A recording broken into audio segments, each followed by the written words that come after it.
അസ്സലാമു അലൈക്കും, welcome back. അൽഹംദുലില്ലാ എല്ലാവർക്കും സുഖമാണെന്ന് വിചാരിക്കുന്നത്. അപ്പോൾ ഇന്ന് നമുക്ക് ഒരു വാട്ടയിറ്റിൻ്റെ കണ്ടാലോ. രാവിലെ എണീച്ചിട്ട് ഞാൻ ഒരു ഈത്തപ്പഴവും അതുപോലെ തന്നെ മിൽക്കും ഒരു എഗ്ഗും കഴിച്ചിട്ടുണ്ടായിരുന്നു കേട്ടോ. പിന്നെ ബ്രേക്ക്ഫാസ്റ്റിൻ്റെ ടൈമായപ്പോൾ ഞങ്ങൾക്ക് ഉഴുന്ന് ദോശയും ചട്നിയായിരുന്നു. എൻ്റെ ഫേവറേറ്റാണ് ഉഴുന്ന് വട, ഉഴുന്ന് ദോശ, ഇഡ്ഡലി. ഇതെന്നെ എൻ്റെ ഫേവറേറ്റാണ് കേട്ടോ. പിന്നെ അത് കഴിച്ച് കഴിഞ്ഞിട്ട് ഞാനൊരു മിൽക്ക് ബാർ കഴിച്ചിട്ടുണ്ടായിരുന്നു കേട്ടോ. പിന്നെ ഉച്ചക്ക് ലഞ്ചിൻ്റെ ടൈം ബിരിയാണി കഴിച്ചിന്.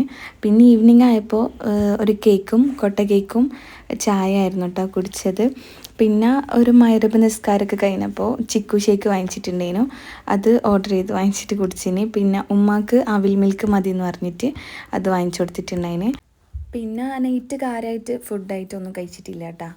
കട്ട്ലേറ്റ് വാങ്ങിയതിന്, അതുപോലെ ഒരു കേക്ക് ഓർഡർ ചെയ്തിട്ടുണ്ടായിന്. പിന്നെ ഈ ഒരു ഐറ്റം കണ്ട, ഇത് നമ്മളെ നാട്ടിൽ കായ്പോള എന്ന് പറയും. അതായത് എല്ലായിടത്തും ബനാന പോള എന്നും പറയും കേട്ടോ. നിങ്ങളുടെ നാട്ടിൽ എന്താ പറയുക കമൻറ്റ് ചെയ്യാം. പിന്നെ കേക്ക് ഞാൻ ഓർഡർ ചെയ്തത് ചെറിയൊരു ക്രേവിങ്സ്. പിന്നെ ഞാൻ റെഡ് വെൽവെറ്റിൻ്റെ കേക്കായിരുന്നു കേട്ടോ ഓർഡർ ചെയ്തത്. സത്യം പറഞ്ഞാൽ വലിയ ടേസ്റ്റൊന്നും ഉണ്ടായിട്ടില്ല. ബ്ലാക്ക് ഫോറസ്റ്റിൻ്റെ വൈറ്റ് ഫോറസ്റ്റിൻ്റെ അത്രയൊന്നും ടേസ്റ്റ് എനിക്ക് തോന്നിയിട്ടില്ല. അത് ഓരോരുത്തരെ ടേസ്റ്റിനനുസരിച്ചിട്ടിരിക്കും ഓരോരുത്തരെ ഇതുപോലെ. പിന്നെ മധുരം കഴിച്ച് കഴിഞ്ഞാൽ ചിലയാൾക്ക് ഉണ്ടാവും എരിവ്, പുളിപ്പ് എന്തെങ്കിലും കഴിക്കാൻ. അപ്പം ഞാൻ 2 സ്ട്രോബെറി കഴിച്ചിട്ടുണ്ടായിന്. അപ്പോൾ ഇന്നത്തെ വീഡിയോ ഇത്രയേ ഉള്ളൂ. എല്ലാവരും സപ്പോർട്ട് ചെയ്യുമെന്ന് വിചാരിക്കുന്നു. പിന്നെ എൻ്റെ ഫാമിലീസിൽ തന്നെയുള്ള കുറച്ച് ആൾക്കാർ എന്നോട് ചോദിച്ചിട്ടുണ്ടായിരുന്നു കമൻറ്റ് ബോക്സ് ഓഫ് ആണല്ലോ, അത് ഞാൻ ഓണാക്കാൻ വിട്ടുപോയതാണ് കേട്ടോ.